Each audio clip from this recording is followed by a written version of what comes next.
And that was so wonderful to listen to. So I have to thank Robert, if he's here with us now, I'm not sure. Robert and his whole family, and the wonderful things that Tana John said. I saved that thing because it was the most wonderful thing. And then Robert has, I think she's a 7-year-old daughter who is really quite mature for her age. I was really impressed with his daughter. I thought that was so wonderful. So I wrote to his older daughter and I said, wow, I'm emotional enough for a great discussion there. So that was nice to listen to. So if you go to YouTube and look up, Dhamma Home TV, then you can find it, Meeting with Robert.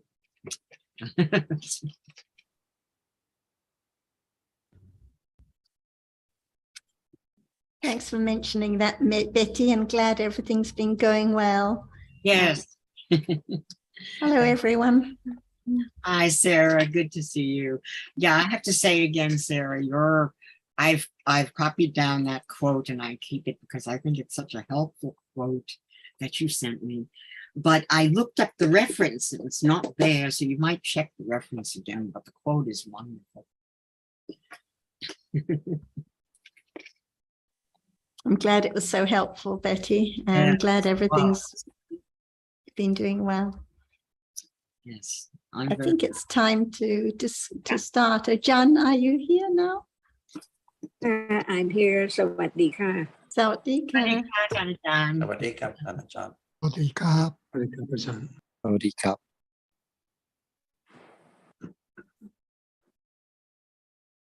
Shall we start? Yes.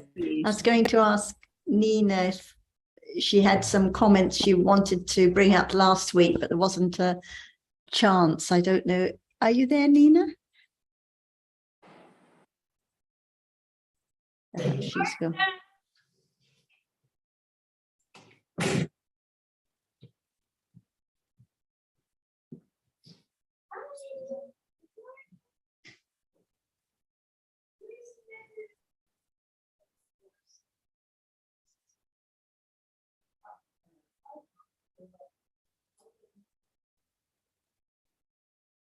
Perhaps later. Anything else you would like to bring up from your reflections on death or from the discussion you listened to this morning, Betty?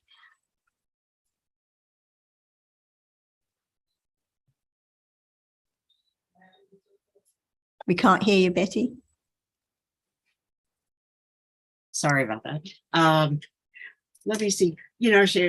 John was explaining so beautifully about the nature of reality, and I have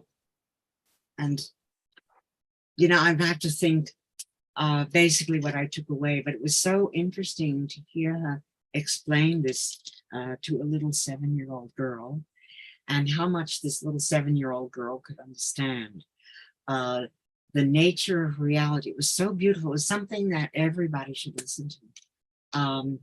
That she was helping her to understand that all these panyatis, these concepts that we take for reality, that we are attached to, that we are ignorant really about, that we are disappointed about, we have dukkha about, all those things, that they are just fleeting moments of realities rising and falling away. And it's never enough the repeating of it is never enough.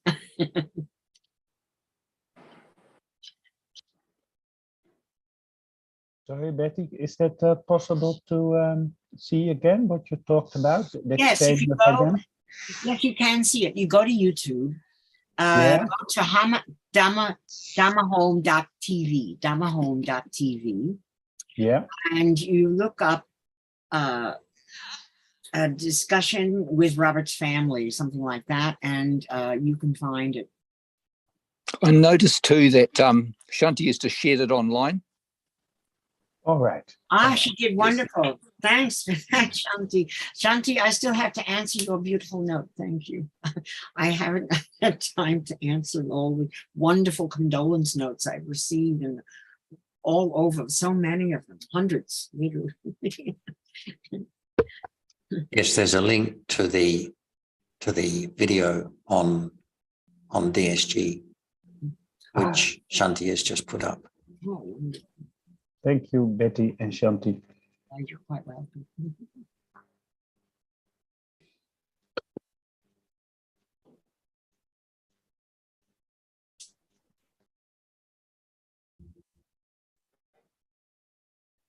So how about now, Mark? Is it scary to lose the idea of self? Is there any self to lose now? Oh, is there any self to lose?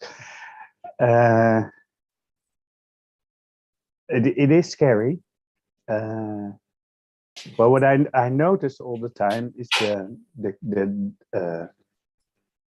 the clinging to the idea of self all the time, and it is because I think I cling because I'm scared to lose it. I don't know what to do if I don't have that notion of self. It seems to be the greatest part of my life is revolving around that self, and if it's lost, nothing's left. Yes, I think it's good if the clinging is noticed, because actually, you said you think you cling because you're scared, but yeah, I think it's the other way around. And because there's so much clinging, then the idea of being without is scary. So once the clinging becomes apparent, then that's the beginning of being able to let go, I think. But it can only happen naturally. It can only happen gradually over time. And we don't have to think, oh, I must let go of the idea of self, or I've got too much clinging to the idea of, forget about that. Just keep developing understanding of what appears at the present moment. And in due course, that will include more and more moments of the clinging. Thank And you. before, You sound like my meditation teacher, so that's interesting. and before listening to the Dhamma, there would have been no idea how much clinging there is to this idea of self, to this fantasy of self. But because of listening and considering and reading, it becomes more and more obvious, like you say, that there is clinging to self most of the day, from when we wake up in the morning, clinging to what I will see, I will hear, what experiences there are for me. So clinging to oneself with or without wrong view, often with wrong view most of the time. And this is what causes all the difficulties and disturbances in life. But even so, there is that not wanting to let go, clinging on further, even though one knows that it's causing all the problems and difficulties. But better to know, better to appreciate that even now, in fact, what is seen is just what is visible, but still there is clinging to it as something, clinging to it as my experience, clinging on, not wanting to let go, even when hearing the truth. So it has to be very slowly and gradually that the understanding conditions the letting go, little bit, opening the clenched fist a little bit to let go gradually. Yes, and also what's also apparent is that I can't decide to stop clinging. So No. That's right. And just additionally to what you said before, Mark, about Jonathan reminding you of your meditation teacher, we can see that the words can be uttered, or seemingly, and no disrespect here, seemingly wise words can be uttered by anybody. So we always need to consider very, very carefully what they say, and certainly in the context will be important also. So sometimes it's not just the words, but it's sometimes quite a complex issue. But I think again, going back to what Jonathan said, as long as there's the gradual understanding of each moment as it truly is, and by carefully considering what is said, and I think you've just highlighted very well with your earlier comment there how easy the trap is to fall into, that what people say doesn't have to be wise at all. It's just perhaps a cliche almost, perhaps, but we always need to consider these issues, these matters very, very, very carefully. Otherwise, we can be led down a path that may not be very helpful. Yes, and in my case, I think the considering also involves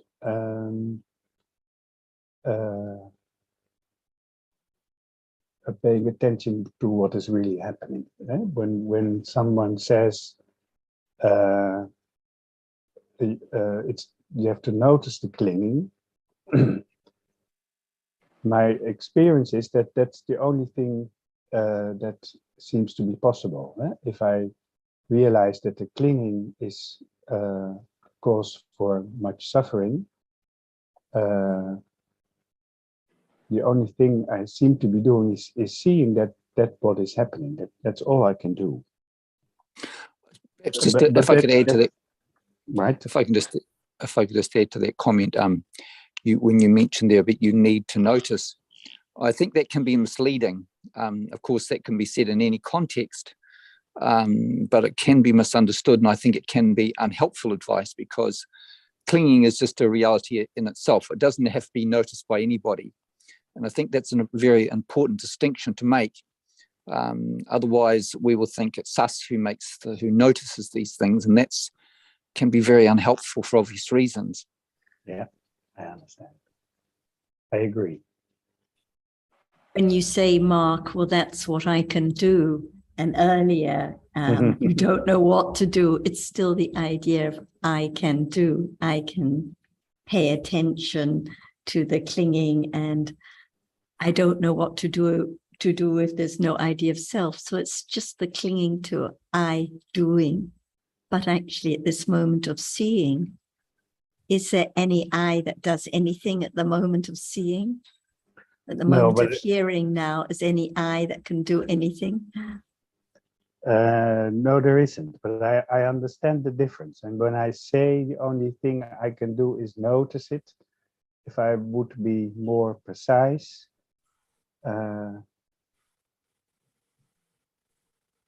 well, it's hard to put in words, but what is happening is that it's noticed, and that's about it. And no one to notice anything at all, because if there are conditions for being aware or noticing, it's there for a moment and then gone. If no conditions to pay attention or be aware, no conditions. So each reality is anatta, not anyone that can do anything, not even for an instant. Yes, yes, that's true. And also, I think before there was noticing that there was clinging to a self, but at that time it was understood as being helpful. And the difference now is that it's also understood as being not so much helpful. That's also a difference. So there can also be understanding of what is noticed. And at the moment of noticing or trying to do, there can be understanding even then that it's the clinging to I, trying or noticing or doing, not the understanding of what appears. So even at that moment or now, there can be understanding of just what appears, but not I that understands or I that notices. So it is very subtle. It is, yeah. Easy to misunderstand. Well, the thing is, I think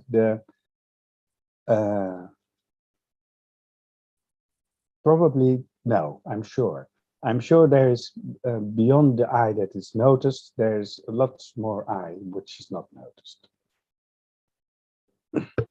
Yes, and I think we need to be clear that noting and observing are different from understanding. Yes. So when we talk about understanding something that appears at the present moment, it's not, doesn't mean the same as noting what is appearing or what is being observed. What do you mean by noting? Well, I think you used noting, and Oh, all right. No, I don't was think so. No, I don't think he did. No. But it's quite a common practice that's used by these Mahasi Sayadaw people. But I don't believe you used the word noting. I think you said noticed or something like that. Yeah, I don't. Noticing, yes, similar, yes, noticing. Yeah. Yeah, but I agree there's a difference between noticing and understanding.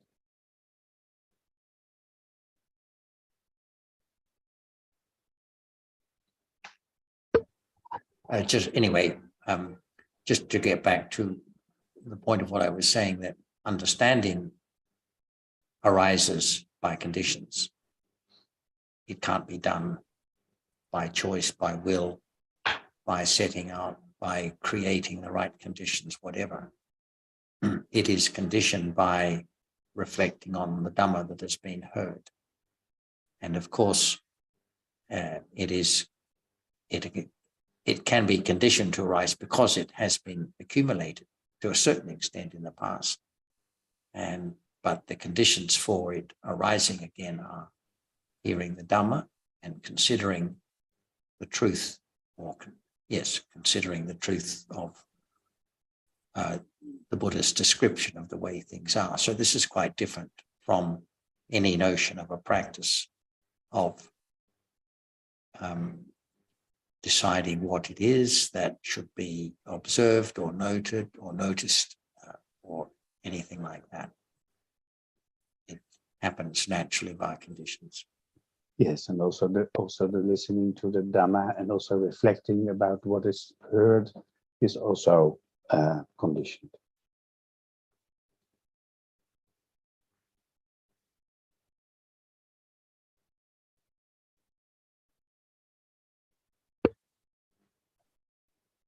Perhaps Ajahn would like to add some comments on this general topic. I think that there can be questions about this moment. Any word, anything like, is there you? Very simple. But what is the answer? See, is there you? The beginning of understanding the truth of this very moment or any moment. Why do we say that it's truth? It's the truth because it's then not known as it's so true to the truth. So what is the truth? See, it seems simple, the truth, but what is it and where is it? Can it be known now? The truth of what? If there's nothing, what's the meaning of the truth when there's nothing? But when there is whatever is there, what is the truth of that? Why do we say the truth? It means that what is seen, is it as it is, or what is it? Just one word or two words can be conditioned to think over it about, to understand just one word, the truth of this moment. Is it true? What is true and what is its truth? Is it known as it's true or it's not known as it's true at all? Like now, what is true and what is the truth of that which is true? If there is no idea at all, no thought about what is there, as we have heard from the teachings of the Enlightened One, no idea to even thinking what is true now and what is there now. Depending on our thinking conditioned by the accumulation of ignorance or no interest at all to understand even just one word, the truth. What does it mean? Is it easily known? Can anyone know? Or it's so very difficult, unbelievable about the absolute truth of what is there now. We just talk about the things we used to take as people and chair and flowers and food and so on. But what is the truth of just that very moment? When we talk about the food, what is it? What is it? What is there as a real moment of that which is only there? Food, what is it? It seems like everyone knows the meaning of food, but what is it? See, can it be seen? Can it be smelled? Can it be tasted? Can it be touched? See, and where is it now? And what is there now? From moment to moment, same or different? This is the way to understand just even one word, the truth of what? Of this moment, of what is there now, unknown. Because no one think about what is there as it is. Just take it as it used to be taken, like flower, bed, window, and so on. That is what appears in life as it, not as it is, but as it appears as something. But what is the truth of that very moment? Someone might think that that is the truth already. A window, a chair, a flower is seen. But in truth, is it true? When someone knows more about it and talk about the absolute truth of just one moment at a time, to be known as it is, because nobody can change the characteristic of anything which appears. But since whatever appears does not appear as it is, this is the point. It appears as something, or as something, while actually it's not something at all. It's only a reality, not anything at all. Hardness itself. Can it be the chair, the bed, flower? Or it's just hard, no matter what we take for food or for pencil or anything. What is there now as its absolute truth? That everyone experiences the same thing, the same truth, but take it for something permanent. Not know that it's just a moment appearing and then disappear instantly. And that can be known. And what is the absolute truth? It can be thought about, it can be directly considered of its nature when it's there, like now. See, what is there now? It's not just as one take it for things or one who sees, but what is there? Seeing is not at the moment of hearing and thinking. And where is the seeing at moment of thinking and so on? So can it be taken for anything permanent? Or eye experiences that which is seen, heard, and so on? What is the absolute truth? So just talk about the truth of what is there, which hasn't been realized before or thought about before, even just now. No thought about it, or it's moment of beginning to learn about it, to know that what is the absolute truth of this very moment. Otherwise, just live in the world of idea, people, and thing, nimitta of everything, like in a dream, from moment to moment. It's not the moment when it wakes up to understand the truth as what is that? It's only thinking. That's why understanding what is in the world as one lives is only thinking about that which appears. very shortly, but think about it as very long story all the time. That's why it's the world of thought. It's the world of dream about that which appears and disappears instantly, unknowingly. So what is the truth, the absolute truth to be known? It doesn't hurt at all to understand the truth, because nothing is as true as this very moment. And this moment, think about it, this, only very short moment, and this again, very short moment again, just moment to moment in life. Live in the world of thinking, idea, dreaming, that's all.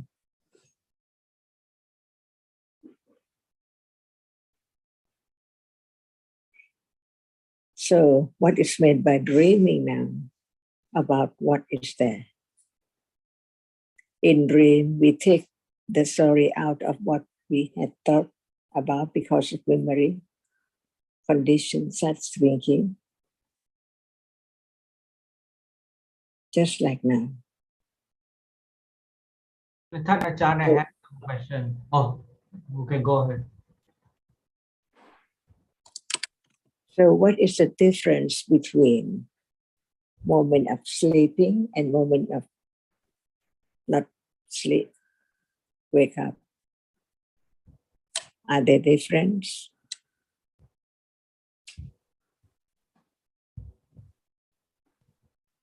Sleeping and wake up.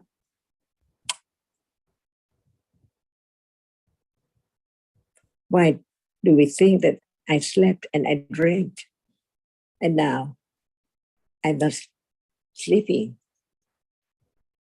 What is the difference? What is there in truth? Daydream, night dream.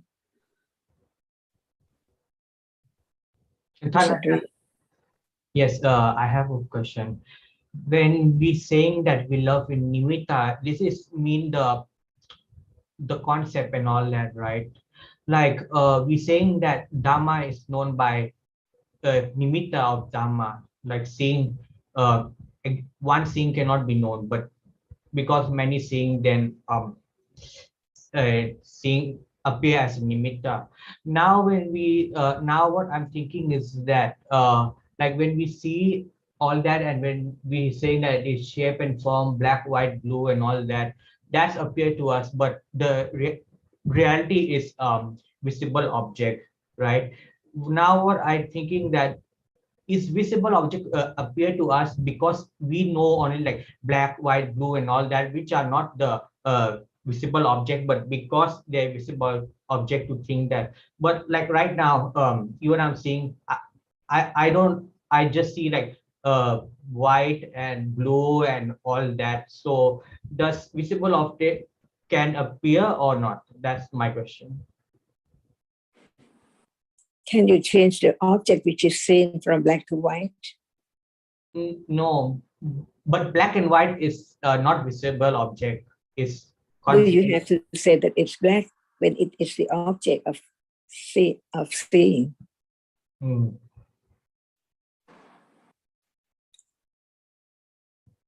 What is seen is seen. But what be seen cannot be seen. Like it's not that which can be seen. A yeah. reality. Yeah. We cannot see black and white. We see only visible object, and we can think as black and white. So that's the question I'm curious about. Is it the idea already that when you say that I see it? Yes, that is idea. So what about seeing? It sees, right? Yes. And what is seen? What color? Or does it have to name it black, or I see white, or I see red? Or it's seen, no matter what is there, black or white or red, it's seen. Yes. A reality which can be seen. And even that which is seen is different by conditions too.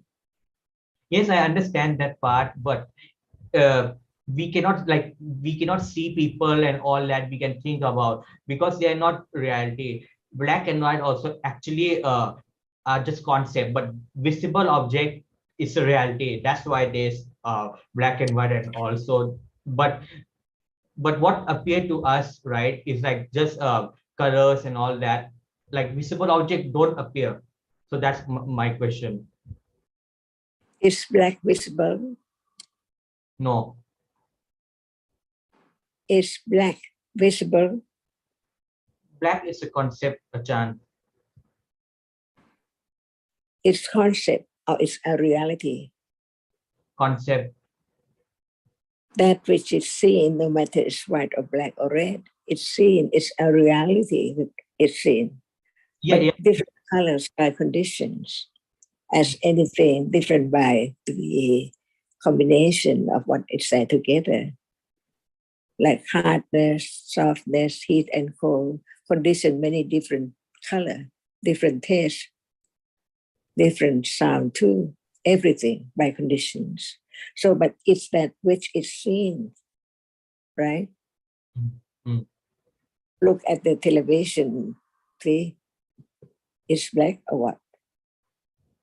It's seen, see, no matter what color, it's reality. It is a reality which can be seen because it can impinge on the eye base, only the eye base.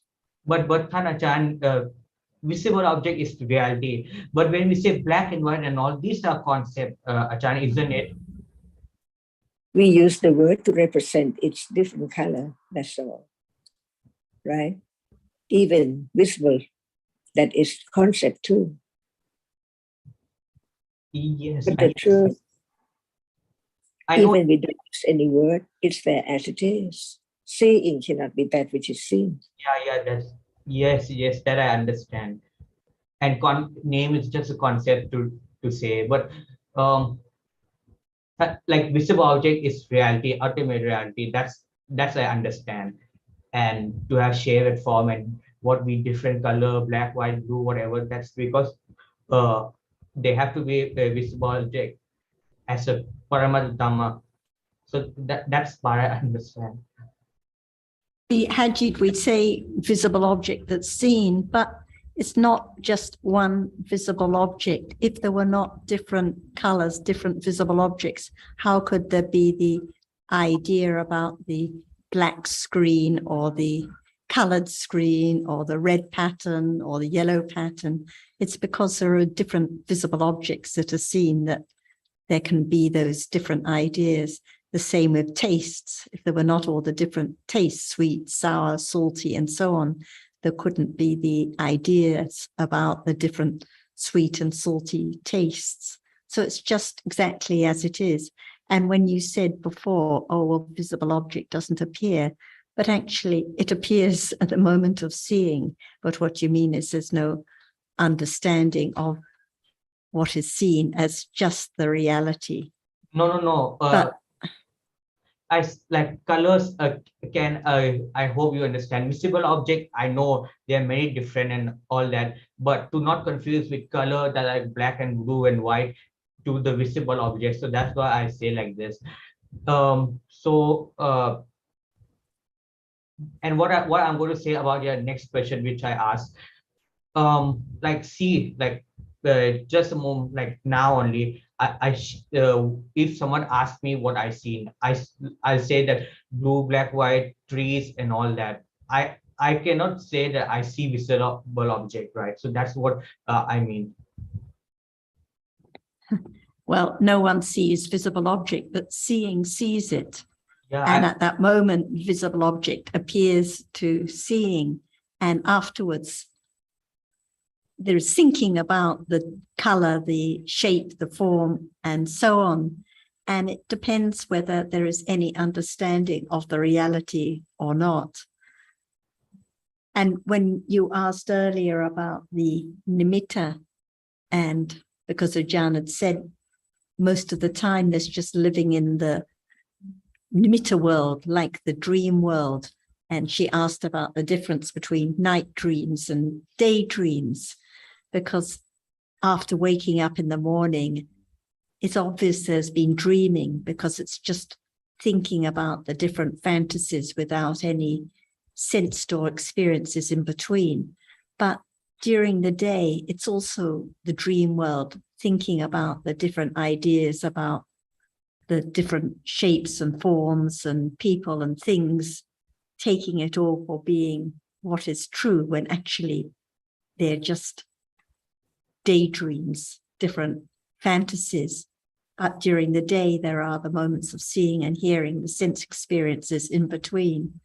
So actually there's living in the world of nimitta during the day and at night, the different dream worlds on account of what has been experienced through the sense doors. Yeah, and true. But did you understand that why I say visible object and color? I understand why you're saying it, but when you said, for example, Ajahn said is black seen, and you said no, because you're in your mind, it's always an idea. But actually what is seen now, no matter what it's called, there are different colors, there are different visible objects. So it's not a concept when it is seen, just as it is. So that's why when we talk about what is visible, it's just as it is at this moment, not anything different, not anything special, whether there's any understanding or not. It's still just what is seen. Otherwise, there would never be any idea about red jacket or black jacket or different people, different things. So just what it's seen now. So this color or that color, this visible object or that visible object, it is a reality. But I know what you meant, because usually as soon as we start thinking in terms of black and red, it is thinking about the story of what is visible, and that's what you were referring to.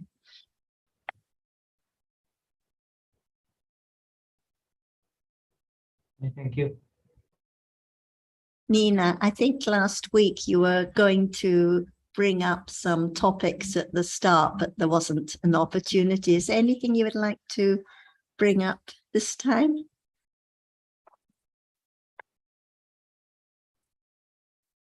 Sorry, we can't hear you, Nina. About intellectual understanding. Ajahn said it is intellectual understanding because it arises and falls. And this point I did not get quite. I find intellectual understanding sometimes hard to understand because it is not thinking about stories. Like even now, talking about the visible object, talking about just what is seen and how it is just what appears now, the color, the object just as it is the considering, it is the intellectual understanding, different from the direct understanding of what appears, the Dhamma. And the thinking wisely, the intellectual understanding, it's also just for a moment and falls away instantly. So whatever is real has to fall away instantly.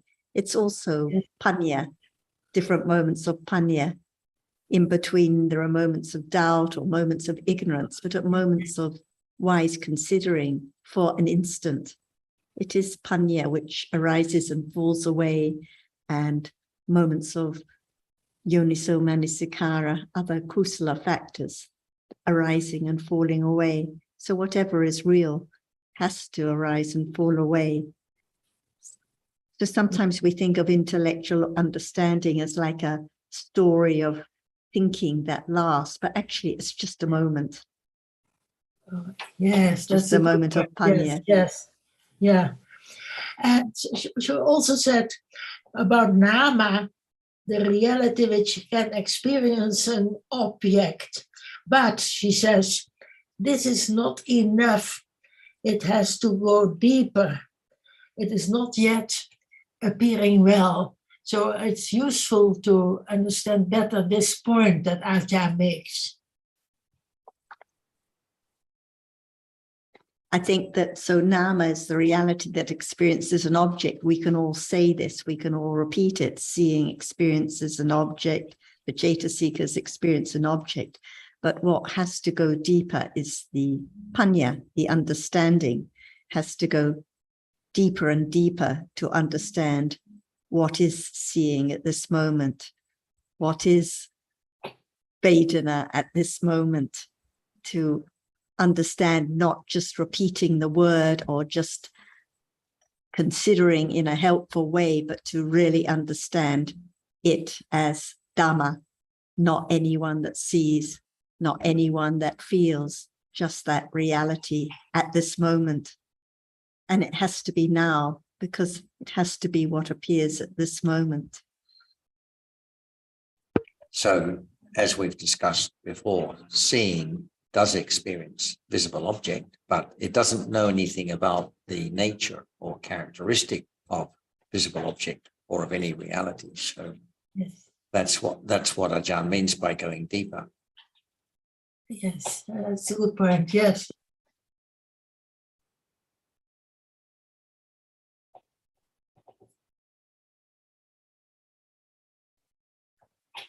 And we also discussed with Sarah, speaking about no self with the idea of self.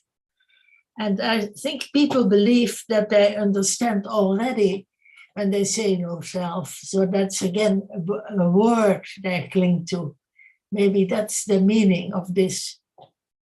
I think it's very easy to just say, oh, whatever in life is no self, seeing is no self, hearing is no self, all realities are no self. But it can all be with the idea of, I understand there's no self, and this is the idea I have that there's no one here, or no self that can practice, or no self that can do. So it's not just a matter of the words or repeating or even just understanding intellectually.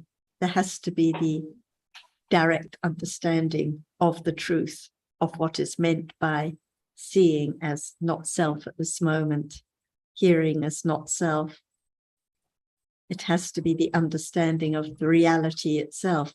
And that's why earlier Ajahn said something about having to understand the truth, what is there right now, because it hasn't been realized. And that's why we have to keep talking about understanding of the dharmas as it is, to really know what is true. Otherwise, it's just thinking about different ideas, and there's still the clinging, as Mark said, to the idea that I can experience or I can notice, because there's not the letting go if there isn't the sufficient understanding of the truth of the reality at this very moment.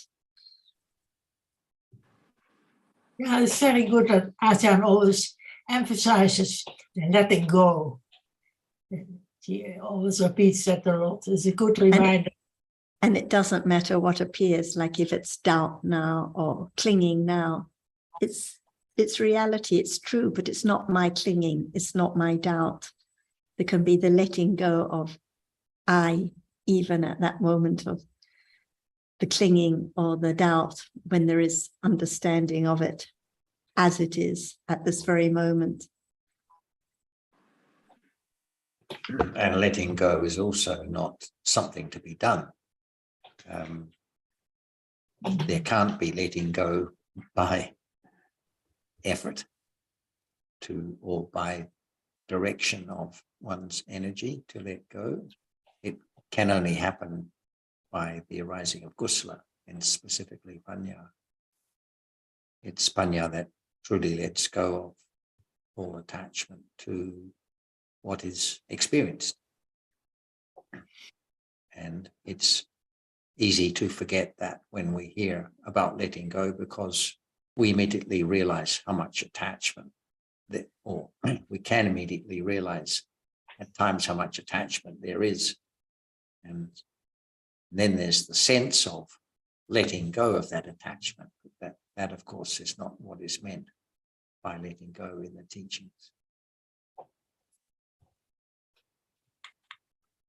At the moment, as an example that Haji mentioned, when what we say is not understood or we think it's been misunderstood, even at those moments of feeling misunderstood, it's just Dhammas. It's not my misunderstanding or I that I'm misunderstood, just different realities. So there can be letting go of the clinging to self, even at those moments, anytime, because it's just Dhamma that arises and falls away now.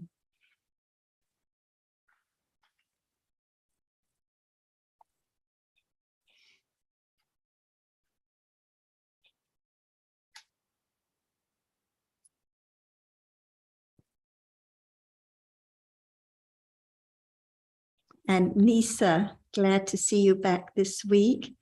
Last week you said you prefer to think you have choice and you prefer to think that we can react and create our own karma. What about now? Can there be any choice at this moment? Can you create karma now? Yes. And by saying yes, I have already created karma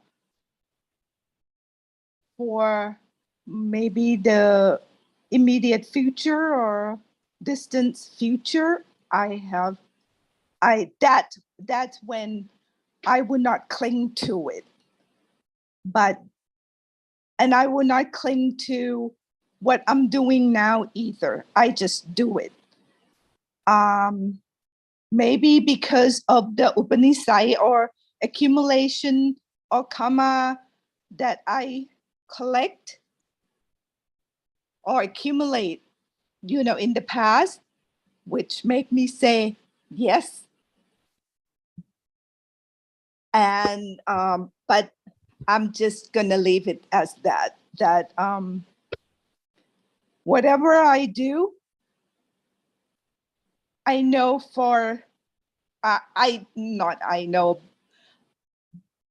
but every action will have reaction. That's a law of karma.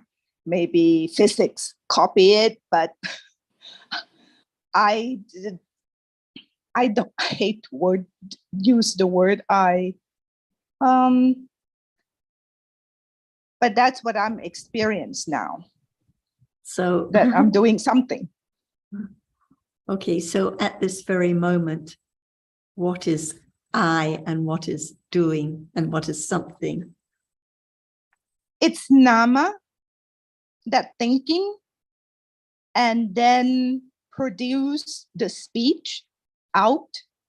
And this speech come out because of the accumulation of the past.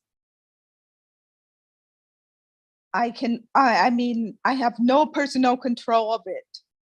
That's okay. So a fact. When you said at the beginning that you prefer to think that you can choose or you can control, but as you said now, actually no I that has any control. So when there is the fantasy that I can choose or I prefer to choose, then it cannot be right because the seeing now is conditioned, the thinking, the nama, as you mentioned, that produces the speech is conditioned. Whatever arises is conditioned. So however much clinging there is to the idea that I can choose, it's a fantasy, because is there really an I that can choose anything at all? Conventionally speaking, the word I come to mind, but once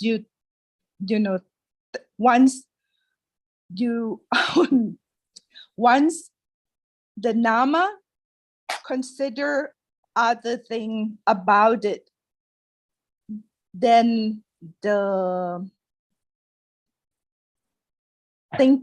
thought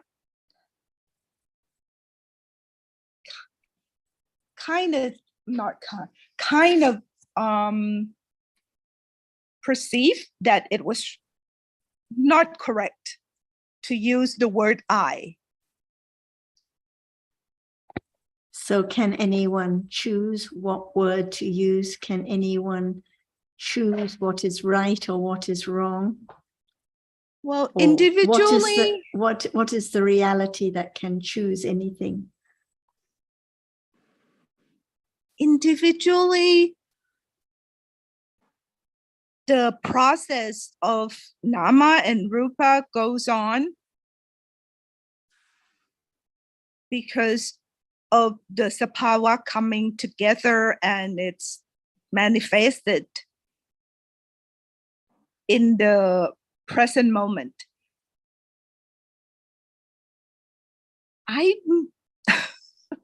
What about now? What is the nama now? And has anyone or anything chosen that nama?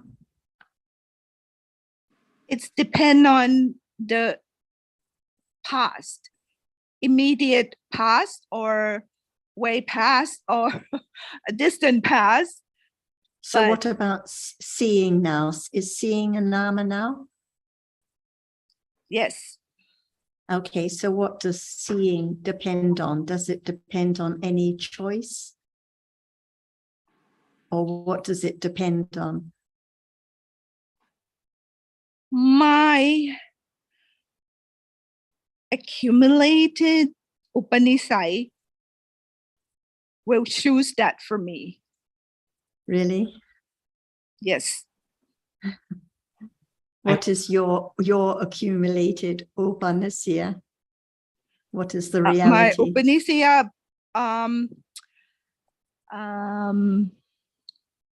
choose What is your Upanishad? What is meant by my Upanishad? the thing that I accumulate all these lifetimes until this very moment.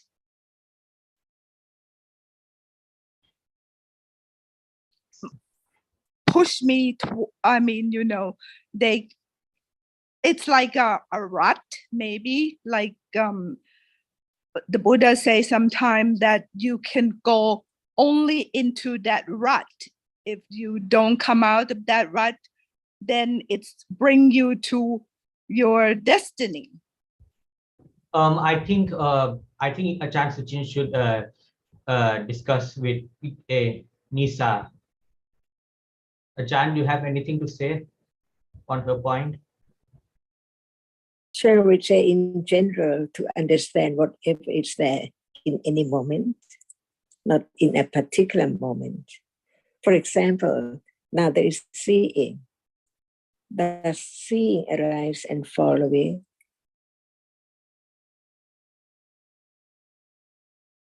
And Nisa, Ajahn is asking you. Yes. That is intellectual understanding, right? Or it's direct understanding to understand each reality as it is, not together with other reality right now. Hearing, yes, it's a nama. No, there are so many things around all the time, but in truth, just one moment of experiencing an object, is that right or wrong? Yes, it's right. It's correct. Yes. It is intellectual understanding only, right? It's not the direct experiencing of the arising and falling away of just one characteristic now, right? Or wrong? Yes. It's one So- reality at a time. So now there is the understanding between the difference of intellectual understanding and directly experiencing the truth, not just only understanding the words, understanding what is there by words, but at the moment of understanding just one characteristic of a reality at a time, it is the beginning to understand the truth of no one and no thing at all. Only reality is conditioned to arise. Right? Yes. To understand the difference between the levels of understanding. Intellectual understanding, just understand the reality by words, that it's no one and no thing, seeing just arise to see. How can there be anyone else at moment of seeing? And that is intellectual understanding. So what we're talking about now is only intellectual understanding about the truth of this moment, arising and falling away all the time, right? So if we don't use the word I or me or Kun Sarah or Kun Jonathan or Kun Nina, can you know what is what, who's who? Even Buddha himself used the word, the term, Tathagata. He didn't mean Sariputta, Moggallana, or the other person at all, but the reality there, which was Tathagata, only him, not the other, the greatest understanding, very high understanding, and all kinds of virtues. No one can compare to at all. It means what is what, but we have to use the word to represent it, like that which is seen. No idea, no word, whether we use the word red or blue or black or what, but it's there, it's seen. The characteristic of that is a reality that can be seen. It cannot be touched. No one can touch that can be seen. No one can smell it because it's just a reality. It has the characteristic of being that which can impinge on the ideas only. And it does not have any idea that I will do or I will impinge on what, but it's there by condition moment of impinging on the eye base. And it conditions seeing. So what is seen is that which can impinge on the eye base at all. No word, because it's there now seen. No need to say that it's light or dark, black or blue, and anything at all. But it's only that which can be seen, a reality different from others. And you know why that object impinged on the eye base, and how come the eye base, and what can condition the moment, just that moment of seeing only that object, by conditions. As we don't know the truth of what is there, how can there be the deep understanding of the conditions for that to arise? That's why learn to understand the truth of what is there, little by little, to be truthful to the truth. For example, at moment of seeing what is there, see, no eye there at all. That is the beginning of even it's not anybody, not anyone, but to know that it's not the other. That's why there is name for whatever is there as it is. Book is not pencil, see, but it's seen, different shape and form, and so on. What is true in life is covered up from eons and eons ago, and the word of truth about it condition the understanding of the truth of what is there in a moment. To be truthful, whether can it be I, because it's gone. It's conditioned to arise and fall away instantly. So where's the I and where's anything? But ignorance is there. The arising and falling away of what is there in life is so very, very fast. It's just like sitting on a train or whatever, which runs so fast. Can you know the object which is seen from moment to moment clearly? Impossible. That's why what is there in life, just like that. It does not show up as it is, one by one, as it is at all.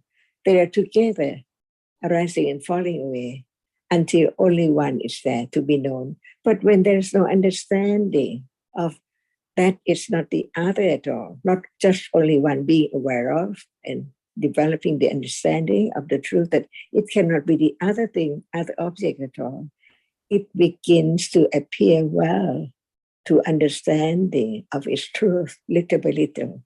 So now we can understand what is meant when we read the Tipika about the object in life now does not appear well because it arises and falls away in split seconds.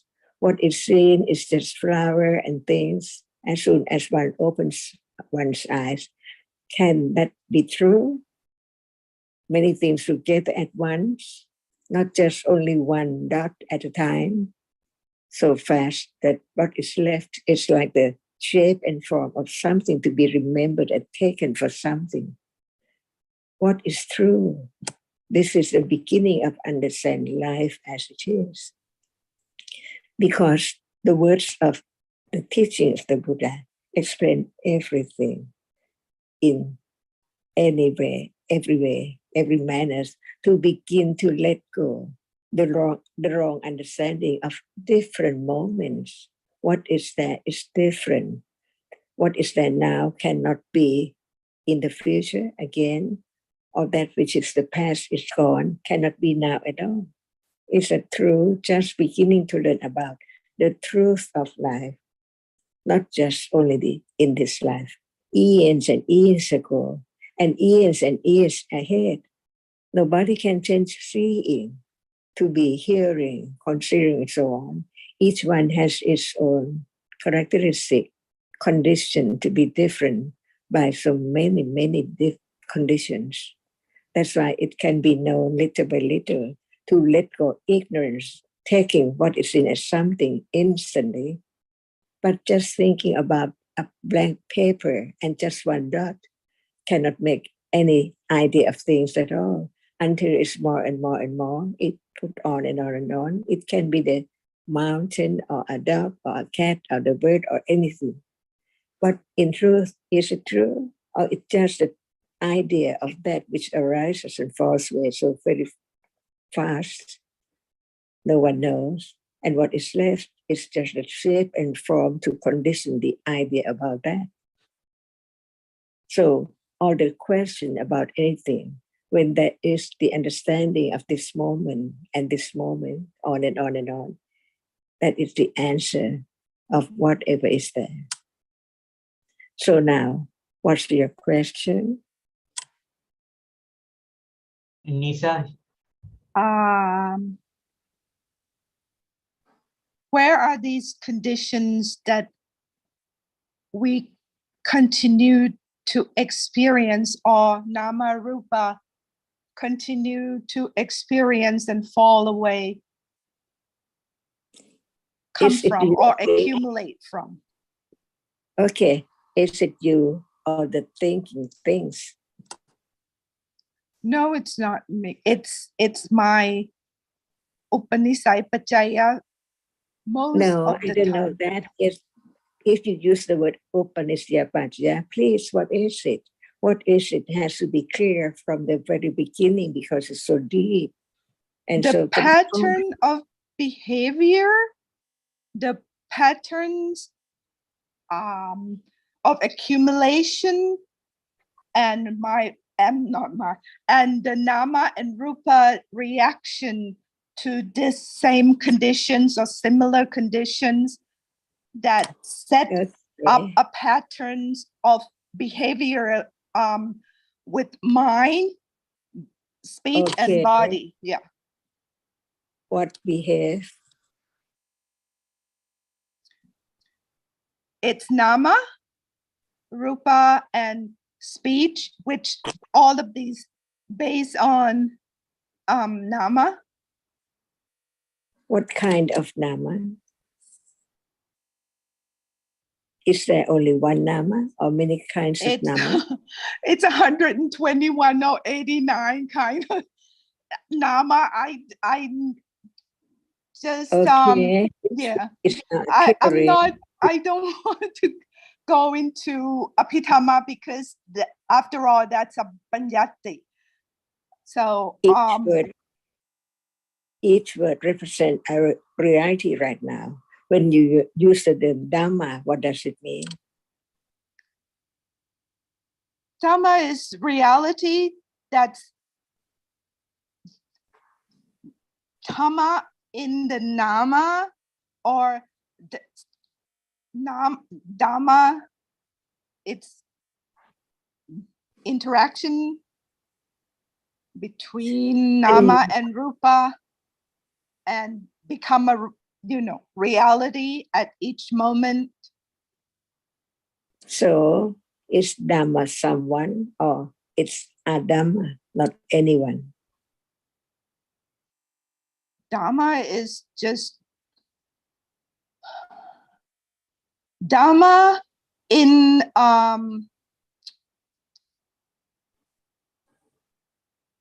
normal sense is subjected to anicca, which is impermanent, stress, and anatta. I don't have a word for anatta in English or any other language but Pali. So those are Dhamma to me. There's nothing but anicca, dukkha, anatta. Yes. Can we say that a thing is there all the time? Dhamma is there all the time. No, I mean, there is the idea of the thing of a thing all the time. Is that right? A thing? Yes, a rose, a cat, a dog, a fish, a thing, pencil, shoes. No. So no bed, no shoe, no dog, Only no cat. when it's required that Nama and Rupa has to use it or do something about it or Okay. help in any way. Is there Nama? Or it's only the thought, the idea? A dog? No. Is there Dhamma, a Dhamma? Or Dhamma no is Dhamma at all? Dhamma is everything in this known universe, at least this Nama known universe. Is there Dhamma now? Yes. What is that Dhamma? The Nama responds to what previously heard and responds to it according to the patterns, or I would have to use Upanishad Pajaya. Is that thinking? It's a Dhamma, yes. Is that thinking about this and that? Thinking, everything is Dhamma, and you can. At moment of the thinking about this and that, is it a reality which thinks? Thinking is at the moment, is reality of that moment. So what Thinking is of the yes, thinking? please. I'm sorry. What is the reality of thinking?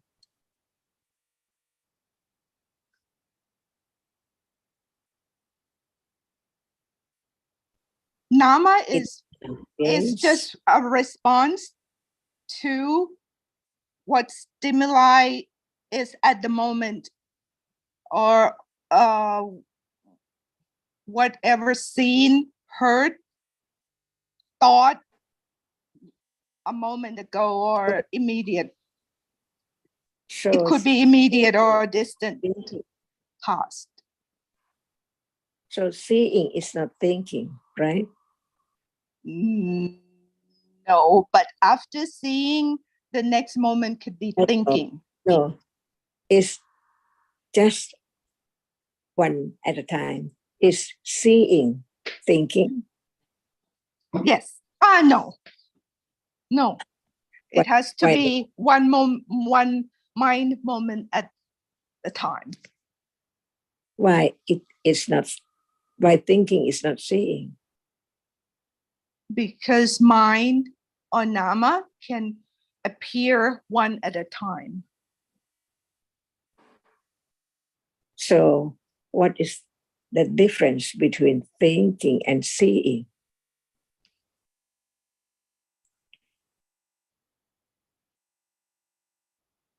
Well, seeing, you need to have light, you have to have visible object, and you have to have good eye nerves or good eyesight in order to see. But thinking, you probably don't need all of those. So you're talking about the story of seeing and thinking, right? No, it's not a story.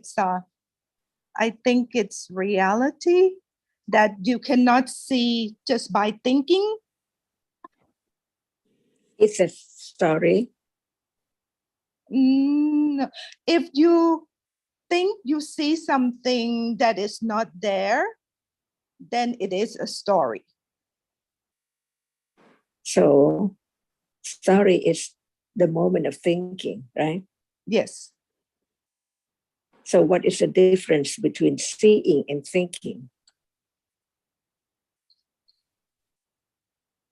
There's in seeing, you have to have all those requisite to meet, then you can have all the sapawa come together, then there is seeing. Thinking, you may not need all those elements to come in to think. I think you need to have a good nervous system that is not injured, that is not damaged, then you can think. I think this is the story of thinking on seeing, but not the understanding of the actual moment of seeing when it's there, whether it's I or no one at all. Nama is seeing, Nama is thinking. Excuse me, do you have to use the word Nama? We are talking about seeing. Yes. Nama is seeing with all those requisite things come together, then Nama can see. Is there a Nama now? Nama only. Is there a Nama now? Nama is a noun, but yes. No. I mean, if you talk about Banyati, yes, you have to. No. The question is whether is there Nama a Nama now? Oh, yes. For now, I'm not seeing. I'm close my eyes, and what Nama experience is just voice or hearing. These are many moments. I just talk about a moment. Is there a Nama now? Yes. What is that Nama? What Nama is there? It just arise and fall away, but continuously according to other conditions, it arising Nisa, and falling away. Nisa, when Ajahn asks, what is a nama now? It means we'd just like to hear an example of a nama now, not a long story about what nama is, but tell us what is a nama at this moment. Thinking. Just thinking, okay. So is it you who think, or the reality, a reality thinks? The Nama of this very moment thinking. Don't use the word Nama. I just talk about reality of this very moment. When we talk about seeing, everyone knows about seeing, thinking, hearing, smelling, tasting, right? So Yes. Is there any Nama? You know, the seeing is Nama, hearing is Nama, thinking is Nama. So what Nama is there now? Thinking. and Is speaking. speaking you or anama? Mm. Just nama. Can it be I who think?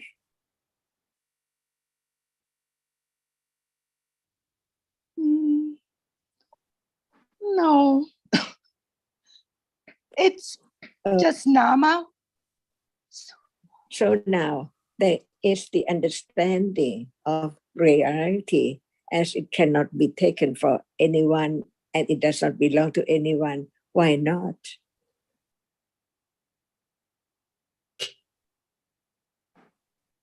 Because it's not there to grasp. It's not there to command. It's not there to,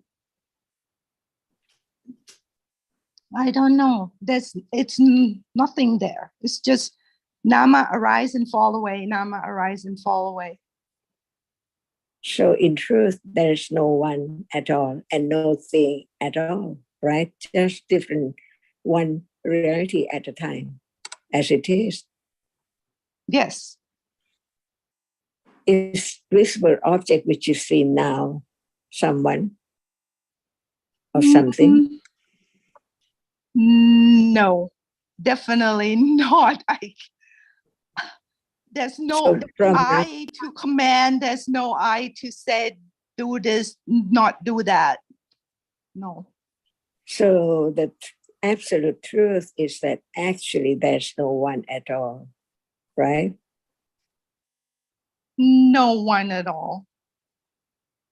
No thing at all, right? Just nama and rupa. Arising and falling away. Yes. By condition. By Yes. condition. Yes. So each one has to be directly experienced. Otherwise, it's just only intellectual understanding. Yes. Because now seeing arises and falls away, hearing arises and falls away. No direct experience of the truth at that very moment. So it's just only intellectual understanding about the truth until it can be realized one at a time. Is that right? Yes. No one, right? No one. No thing. No thing. No entity. No reality. Right.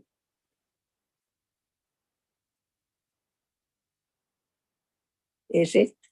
No reality. No entity, no I. Me, Thinking mine. now? Is it thinking now? Nama is thinking now. So thinking is real, but not I that thinks. But not Seeing I, me, mine. Right. Seeing is now, but no I that sees.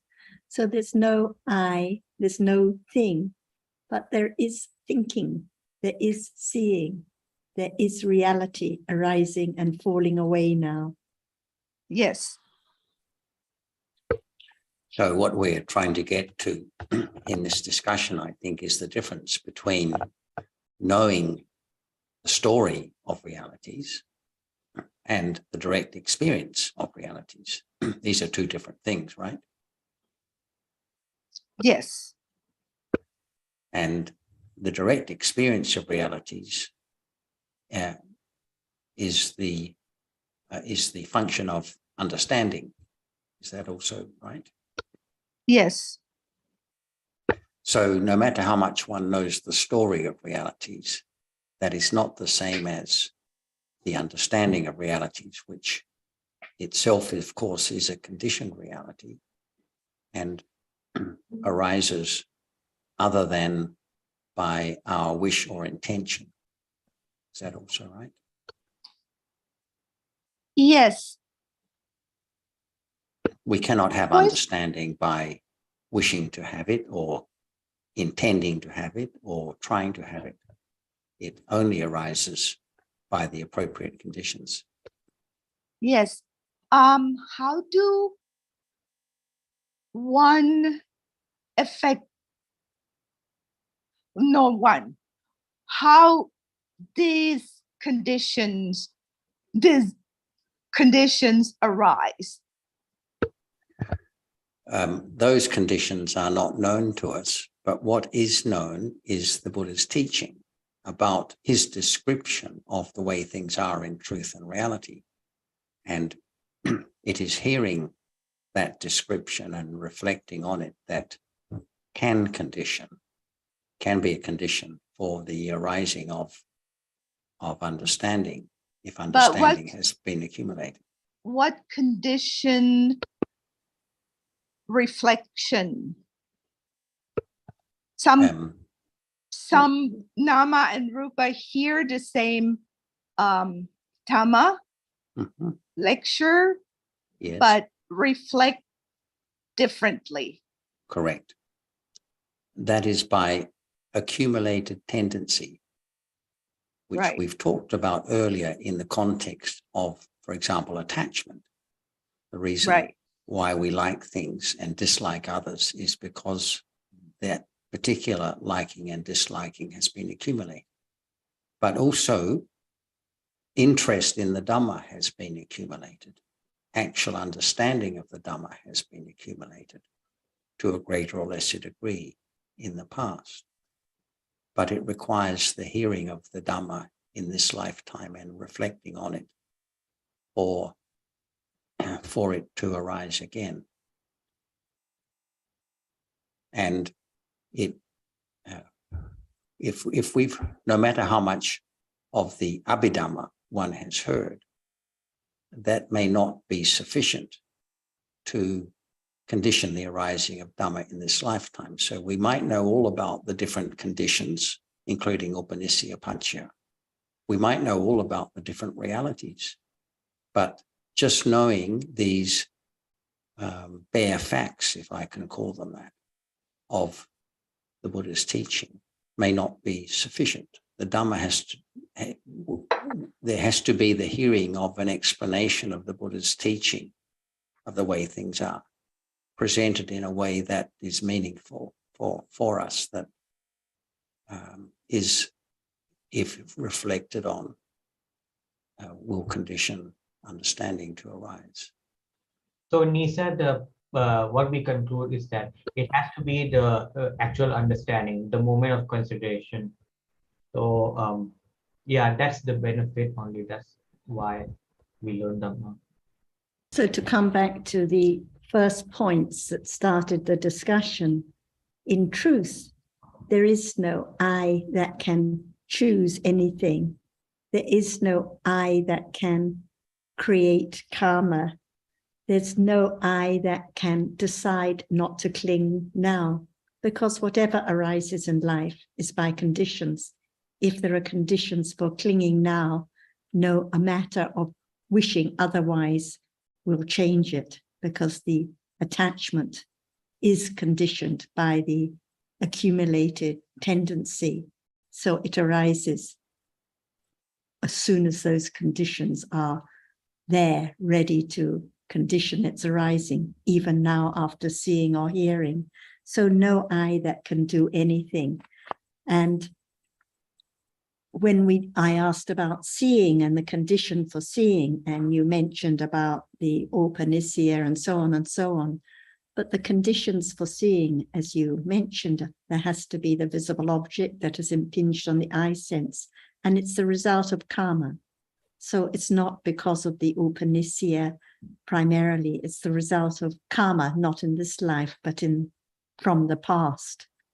So it's different from the conditions for the attachment that arises by accumulations, or the understanding now, which arises according to the accumulations. So the point of asking as Ajahn was about one reality now is because we have to be very precise. So seeing is a reality, that is conditioned by past karma, its result, and it falls away instantly.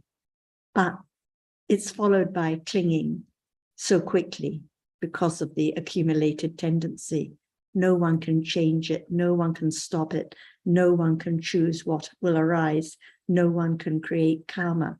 Whatever reality arises in life is by conditions. Oh my God. And when we were talking about the thinking is real, but the long story about Nama and Rupa and Upanishad, this is the story, the object of thinking, the various different concepts. So the thinking is real, it arises and falls away, but the ideas, the concepts, the story are not realities. So we learn to distinguish between what is real now and what is thought about or imagined to be real now. Nisa, I Yes. was appreciate Nisa. Yes. I was Just appreciating. before you start, Sundra, just before you I'd start, like to can I finish just if I may, Sarah. I'd like to finish if I may. Sorry, I'd like to finish. I was just finishing the conversation I was having with Nisa. I just wanted to ask if she had any comments back to what I was saying or any questions on that. Was that clear, Nisa? I still, well, this Nama still, where are those conditions from? And there has to be at one point that make this Nama reflect on something that is heard or is seen. So that's how you accumulate karma or those future conditions those conditions aren't necessarily what are going to be known. There's no way of knowing what awareness and understanding will take as object. So in asking where are the conditions, that may not be helpful direction to go, because there are realities appearing now, like Ajahn and Sarah have been talking about. There's seeing an invisible object, there's thinking. It is a reality, it has a characteristic. There's no need to ask where are the conditions for what is appearing at the present moment, or where do those conditions come from. That is not going to assist in understanding the reality that is actually arising and appearing at the present moment. Or do you see it differently?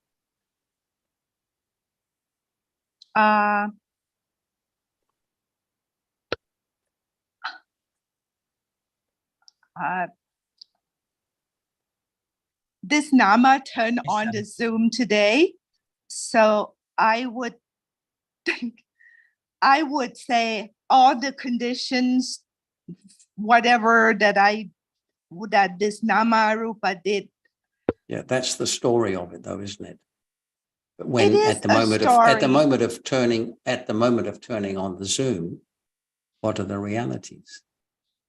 Anyway, they've already gone, so one can't really. But I'm just trying to point to the difference between the direct understanding of what is appearing at the present moment and thinking about the conditions for what is appearing at the present moment, or what accumulations do I have, or what's going to happen if this situation arises, or was it kusala or akusala that made me turn on the Zoom? All these things are maybe of interest to consider, but they are not the same as direct understanding of what is appearing now. Nisa, can you choose what to accumulate?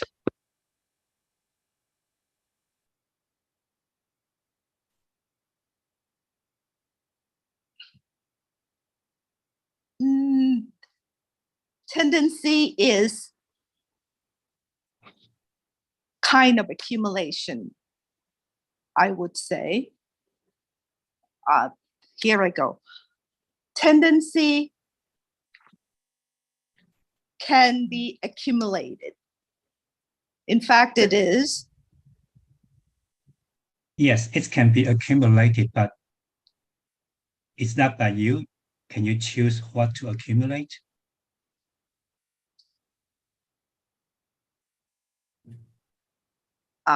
Pardon me for not using the word I. Yes.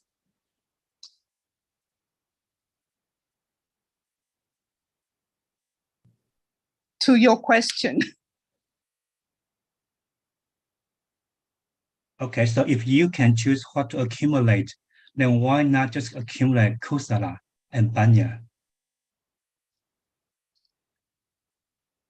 There's a limit, because there's a limit to everything, as anicca dukkha anatta is always there. And no matter how much you try, there's nothing. That's why it's not I. That's why it's not me. That's why it's not mine. Nothing. Yes, and that's why anatta is about beyond control, right? It's not. Right. Right. So it's not you who choose. There's a limit. It's not black and white. It's not absolute. You cannot do that. You cannot do this. You just wait until the condition is ripe. No. There's middle path to this absolute of black and white. Yes. There's a middle path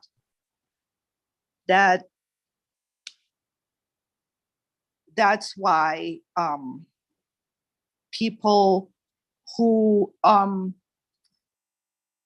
interested in Buddhism, like not that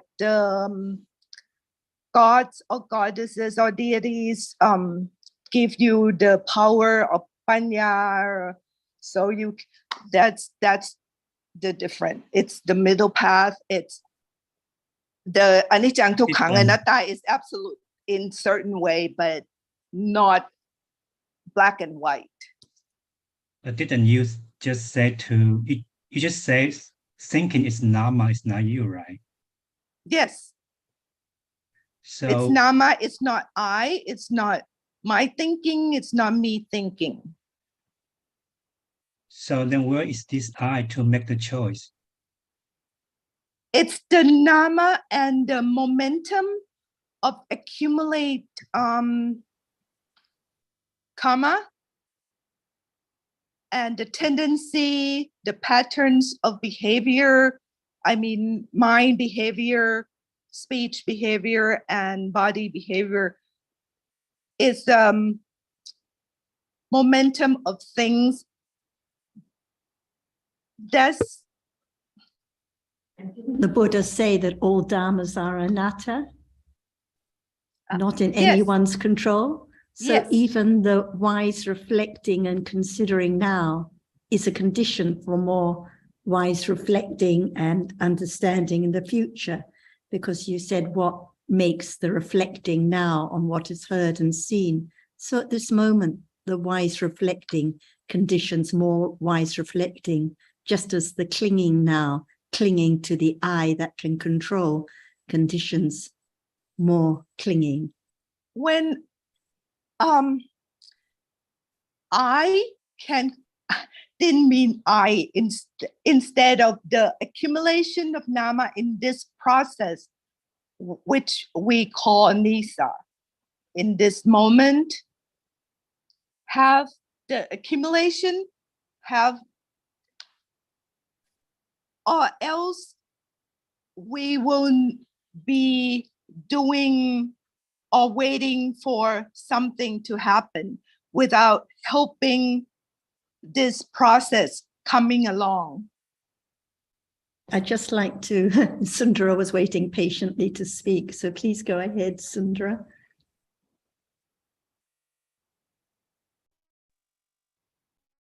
Okay, thanks, Sarah. Perhaps I would like to ask Tanajan Cup, if you wouldn't mind, to perhaps, first of all, I want to say, Nisa, I was really appreciating your sincere questioning. I hear that's what I hear when I listen to you. I think Dhamma is a very subtle, it's very, very subtle subject, and I think it's easy, this is from my perspective, I think it's easy to misunderstand, and I would imagine that at the beginning, it's easy to have some misunderstandings of it. Tanajan, if I may, what would you be saying to Nisa at this point, having listened to what's been said by different people? What I would like to invite you to make some comments here. Thank you, Tanajan Cup.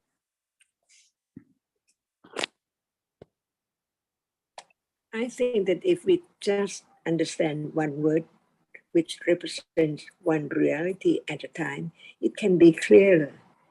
Just one word, Dhamma, what does it mean? It covers all kinds of truth. So true, Dhamma, see, no one and no thing, but it's a Dhamma, a reality.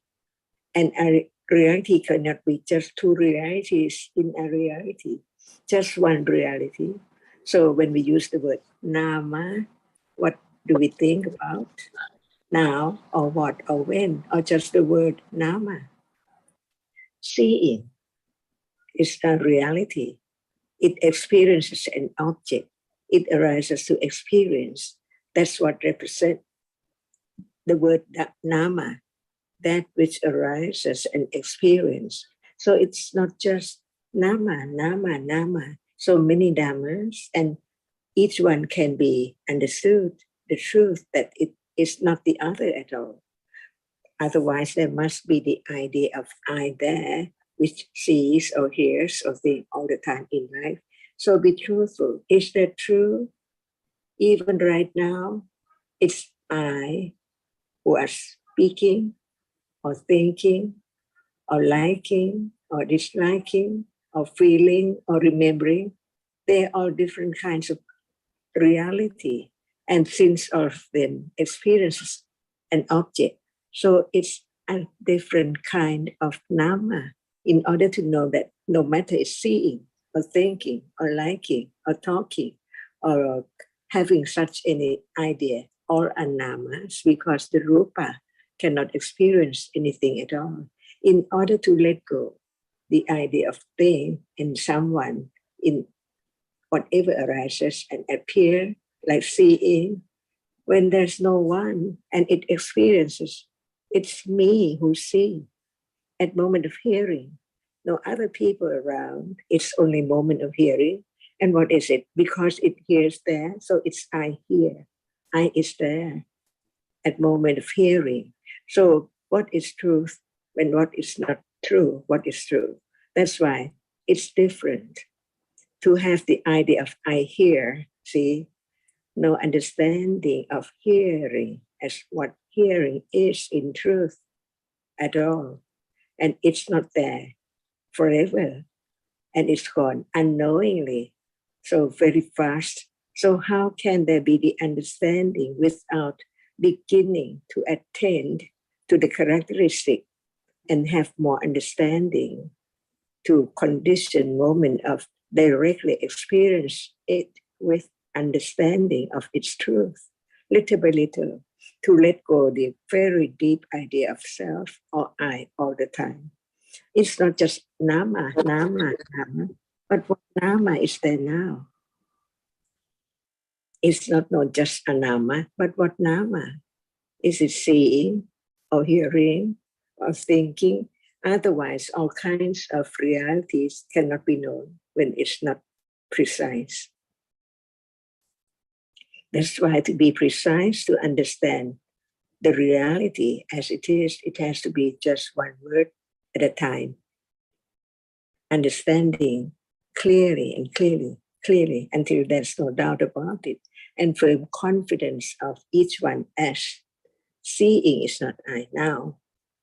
So thinking is not I either. Life is not I, it's there. To understand the truth of realities which are conditioned to arise and pass away in daily life, usually unknown or wrong understanding or clinging to it, because no understanding of the truth that it's not there anymore at all in life. In samsara, just only once in samsara, that's all. It's the truth to understand little by little that actually what we take for yesterday I saw, yesterday I liked so much. What about yesterday reality? Where were they now? Never again to arise and appear. So what is there now? It's like yesterday's realities arising and falling away all the time. That is to begin to attend to the characteristic of what is there now, little by little, until there can be more understanding, little by little, to condition moment of directly just on an object only. Otherwise, it cannot be appear well at all. That's why in order to understand that it is not the other, life is different from it. Seeing, sanya, memory, remembering is not the feeling and so on. That's why that cannot be I.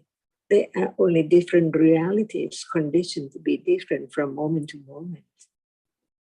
And since there is the idea of what is nama and what is rupa, we don't have to use that word because there is the understanding of that word as no one and no thing. It's only that which experiences and that which cannot experience. In a day, this has to be a very firm foundation for the development of the truth of what is there as not self or not anything at all, only a reality arising and falling away. So very fast. Tanajanka, Tanajan, if I can ask you, when you talk about attending to the characteristic, how is that different from thinking about it? Can you elaborate a little bit about that? At first, we had to know what is attention. Is it real? Is it a reality? Certainly. And who knows that it arises each moment together with the arising of citta. No matter what kind of citta is there, performing its function at moment of seeing. Attention is there. Attend to the object for remembering, to remember it. Right? Right. It just seems to me, Tanajan, it's very easy to get confused between attending and thinking about what you're saying, which that attention arises with each citta. See, this is the difference. But seeing is not thinking. So attention is there with together with seeing. When seeing sees, a reality attends to the object for sanya, to mark and remembers. So it's not moment of thinking. That's why there has to be the right understanding of the difference between seeing and thinking, because thinking follows seeing so very soon. Even the mind process follow the sensor process so quickly, unknown. And at moment of thinking, there must be attention to the object too. At moment of remembering the object of thinking, there must be attention to that object too. At moment of thinking about it. And who knows this? impossible, because even right now, reality does not appear as it is. Even seeing sees so clear, like we know it sees. Who doesn't know that it sees? But the object does not appear well. See, what does it mean?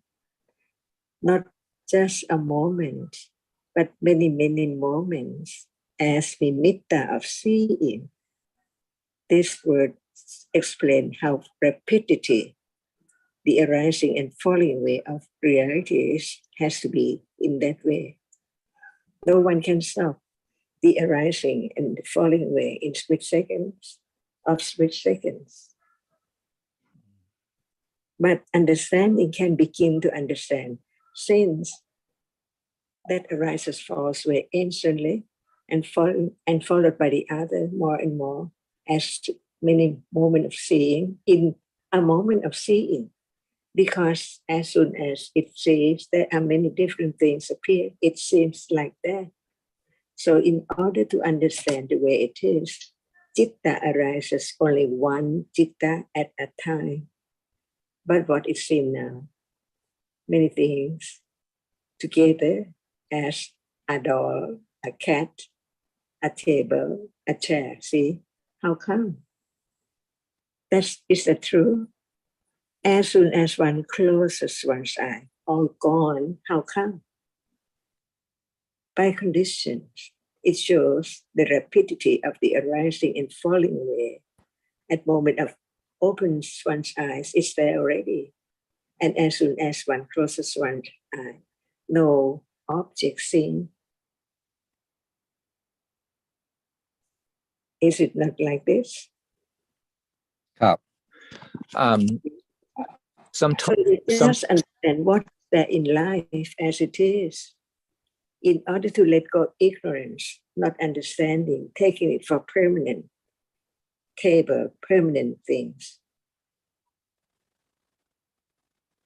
But when there's more understanding, what is there is only when it appears. And even when it appears, it arises and falls away unknowingly in a split second too, like now at moment of seeing many things at once. But in truth, it's not like that. And this is why the truth is hidden in eons and eons, from eons and on, until there can be moment of understanding the truth of what is there as it is, little by little, until it can condition moment of direct awareness with understanding. In the beginning of having awareness, it's not as sharp to let go, but it begins to see the different characteristics as different ones, which hasn't been known before at all when there's no direct awareness.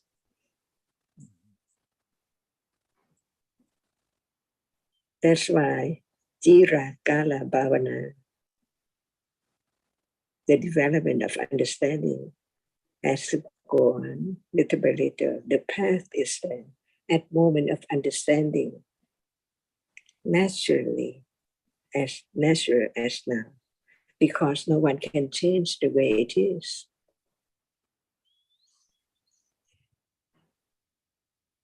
Seeing is so natural. Understanding is as natural as seeing when it's there. I wonder, Tana Jankap, if you just elaborate a little bit on Jiva Kala Bhavana, because I'm aware that Nisa may not understand that very well.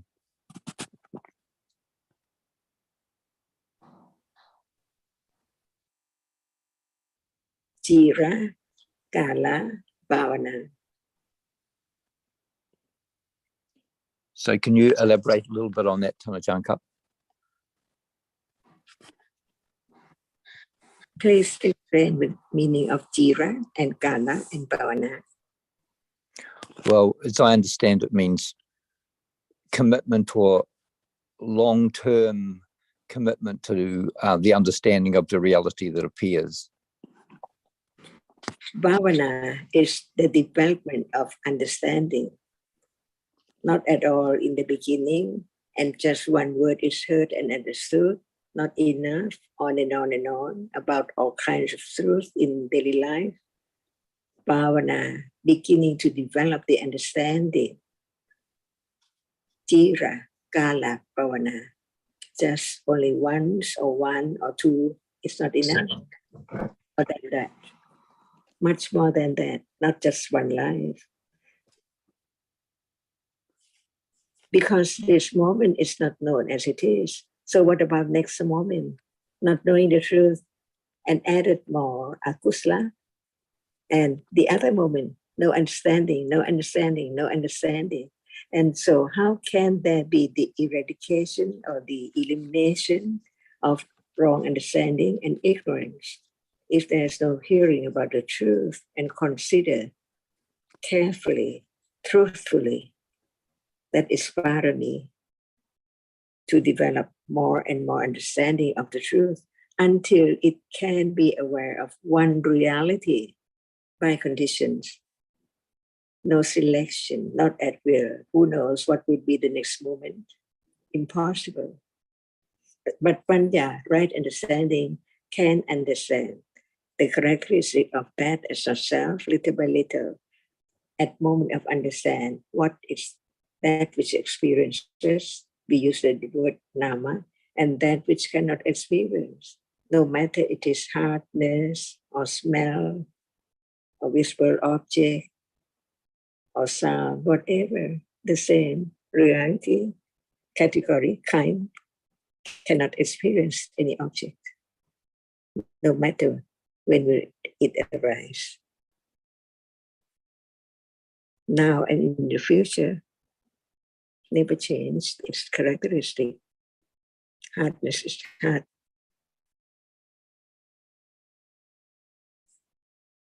And not the same hardness at all from moment to moment.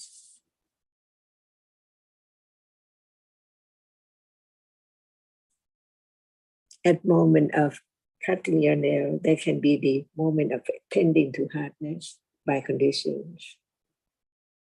And when there's more understanding, it begins to understand the characteristic of that, which is just only that at the very moment, no matter it's hard or soft.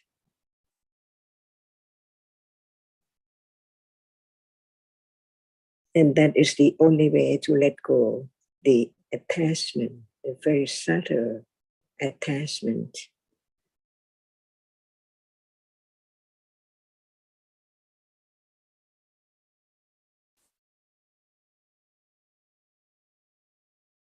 So it's not enough to say nama, because citta is nama, cetasikas are nama. What is the difference? What is the difference between citta and each cetasika? Because there is not just one cetasika. So studying Dhamma means that studying that which is there now, which hasn't been known before, as no one and no thing, or not permanent at all. It's there only when it appears.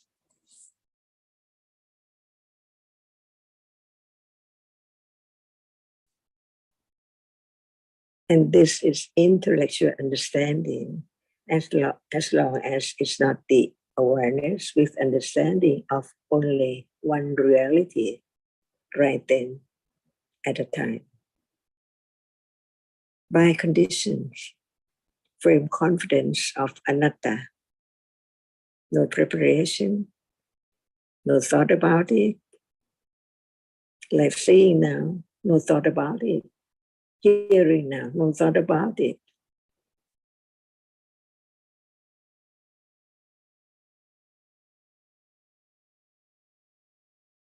No idea to condition it to arise. It's there already.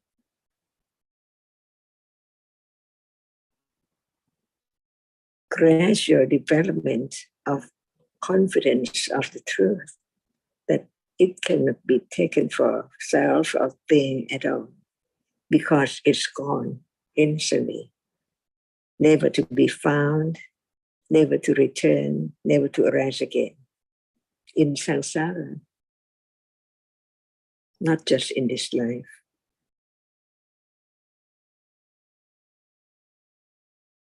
And these words of the truth, condition and little letting go, wrong understanding and ignorance. When it's there, understanding the meaning of what is there as it is. Just that which appears by conditions.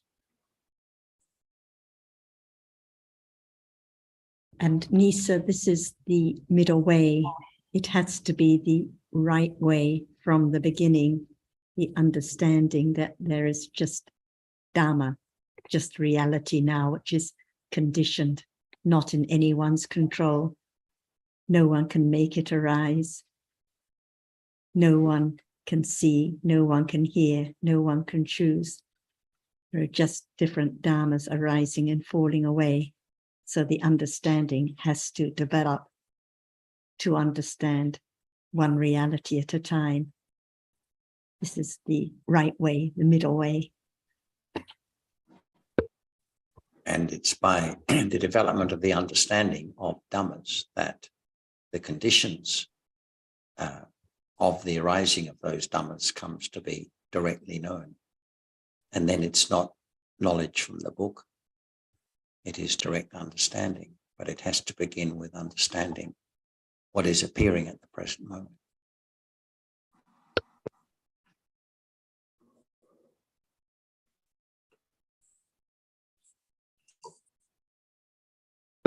Because only what arises and appears at the present moment can be directly known by Panya.